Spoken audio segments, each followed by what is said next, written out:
네, 여러분 안녕하세요. 디얼 케빈 그룹 율쌤입니다. 네, 저는 오늘요 가장 어려우면서도 또 쉬웠다가 또 쉬우면서도 어려운 자기소개 답변 만드는 것을 함께 하고자 찾아왔습니다. 자기소개를 하시려면 먼저 주제 설정을 하셔야 하겠죠. 어떤 주제로 할까 고민을 오래 하시고 계셨다면 오늘 제가 드리는 이 방법을 통해 얼른 주제 설정을 하시고 답변 준비를 하셨으면 좋겠습니다. 저도 과거에 여러분들처럼 승무원을 준비했었다 보니까 그때 당시 저도 자기소개를 어떻게 임팩트 있게 준비할까 고민을 참 많이 했던 것 같습니다. 당시에 제가 떠올렸던 생각은 만약에 면접이 질문 하나로 끝나버린다면 나는 과연 어떤 이야기는 꼭 하고 나가야 할까라는 생각을 하면서 주제를 고민했던 기억이 납니다. 자, 그래서 여러분들도 면접관님께서 쉽게 보실 수 있는 여러분들의 이력사항에 이미 오픈되어 있는 장점들 말고 여러분들이 생각했을 때 내가 직접 면접관님께 말하지 않으면 모르실 수밖에 없는 장점을 고민해 주시면 좋겠습니다.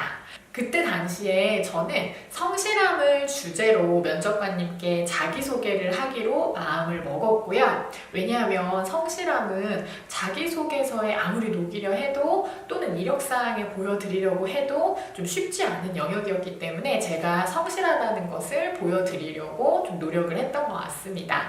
자, 그런데 마침 너무나 감사하게도 이 승무원으로 근무하는 사람들이 장기간 근무를 하지 못한다라는 어떤 그런 문제들이 있었다 보니 제가 성실함을 주제로 어필했던 자기소개가 잘 맞아떨어졌다라는 생각이 듭니다. 자, 그래서 제가 여러분들께 자기소개 주제로 추천해드릴 수 있는 키워드들이 있다면 말씀드린 성실함이라던가 그 다음에 요즘 정말 찾기 어려워진 끈기나 또는 인내심, 그리고 여러분들 단체 생활에서 보여주실 수 있는 팀플레이어 능력 같은 것들, 예를 들면 솔선수범 또는 팀원들의 고충을 잘 들어주는 사람, 이런 모습들을 여러분들이 주제로 삼아 주신다면 요즘에 참 찾기 어려운 귀한 자질들이기 때문에 아마 귀 기울여 들어주시리라 생각을 합니다. 자, 그러면 저희가 주제 설정을 마쳤다면 이제 답변을 어떻게 구상할까 고민해 주셔야 할 텐데요. 자, 답변을 구성하실 때에는 장점을 가지고 주제 설정을 했기 때문에 이 장점을 증명할 수 있는 사건으로 그 장점이 확실히 나에게 있다라는 거를 보여드리는 준비를 하셔야 되겠습니다.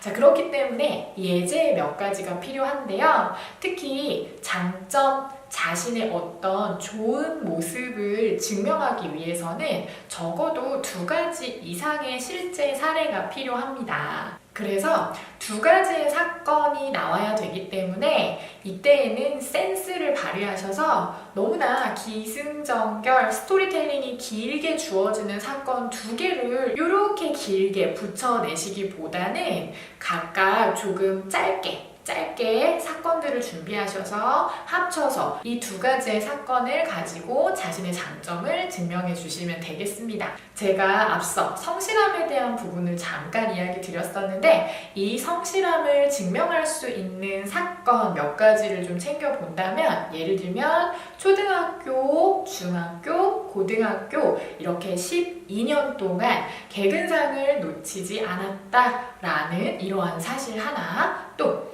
제가 사람과 사람 사이에 시간 약속을 잘 지키는 신뢰를 통해서 한 곳에서 가장 오랫동안 아르바이트 했던 것이 3년 정도 됩니다 라고 이야기를 하신다거나 이런 느낌으로 자신의 성실함을 증명할 수 있는 사건은 항상 2가지 이상 나와야 하고 이 2가지 이상의 사례가 나올 때에는 항상 축약하셔가지고 센스 있게 이야기를 전달을 해주셔야 되겠습니다. 자, 그러면 제가 마지막으로 드릴 팁은 바로 자기소개의 내용이 너무나 미래지향적으로 흘러가지는 않도록 부탁을 드리도록 하겠습니다.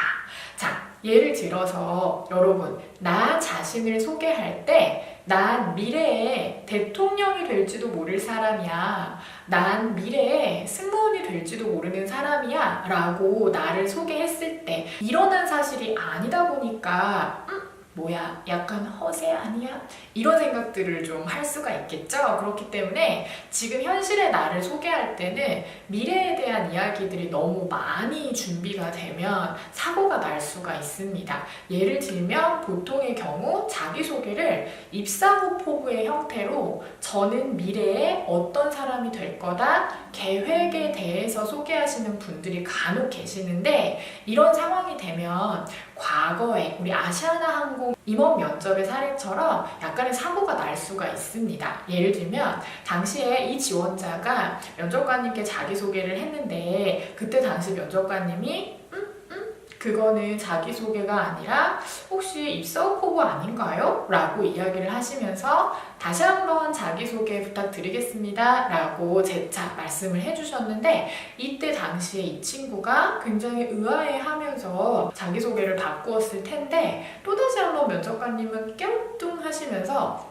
그건 지원 동기 아닌가요? 라고 이야기를 하셨다고 해요. 그럼에도 당시에 면접관님께서는 이 지원자가 너무나 마음에 드셨던 모양이신지 다시 한번 재차 기회를 주셨다고 합니다. 자, 그런데 이 지원자가 뭐가 잘못됐을까 고민을 하다가 다시 기존에 준비했던 자기소개를 해드렸더니 그건 입사 후 포부 같은데 라고 이야기를 해주셨던 사례, 합격으로 이어지지 못했던 사례로 제가 들은 바 있습니다. 자, 그렇기 때문에 여러분들께서 이렇게 미래에 대한 이야기들로 너무나 많이 구성된 이야기를 하면서 끝처리까지도 저는 그런 승무원이 되겠습니다 라고 끝나버리면 나는 지금 현실에 자신의 모습을 좀 소개해 달라고 그랬는데 알 수 없는 미래의 약속 같은 것만 왜 이렇게 많이 하지? 이런 생각이 들 수 있게 됩니다. 자, 그렇기 때문에 과거에 여러분들이 다져놓은 여러분 자신의 모습과 플러스 그 모습이 현재의 어떤 모습인지, 그래서 과거, 현재에 대한 이야기들 정도로 비중을 많이 두시고, 만약 그런 승무원이 되겠습니다 라는 말을 하고 싶으시다면 맨 마지막에 딱 한 줄 정도만 이야기를 해주시는 것이 방법이 될 수 있겠습니다. 자, 그래서 여러분들도 너무나 미래에 가 있는 자기 자신에 대한 소개가 아닌 지금 현재의 나의 모습을 소개하시는 데 집중하시면서 주제 설정과 그것을 증명할 수 있는 여러분들의 사례들을 접목시키셔서 우수한 자기소개 답변을 만드시기를 바라겠습니다. 네, 여기까지 해서 저는 자기소개 팁을 마치겠습니다.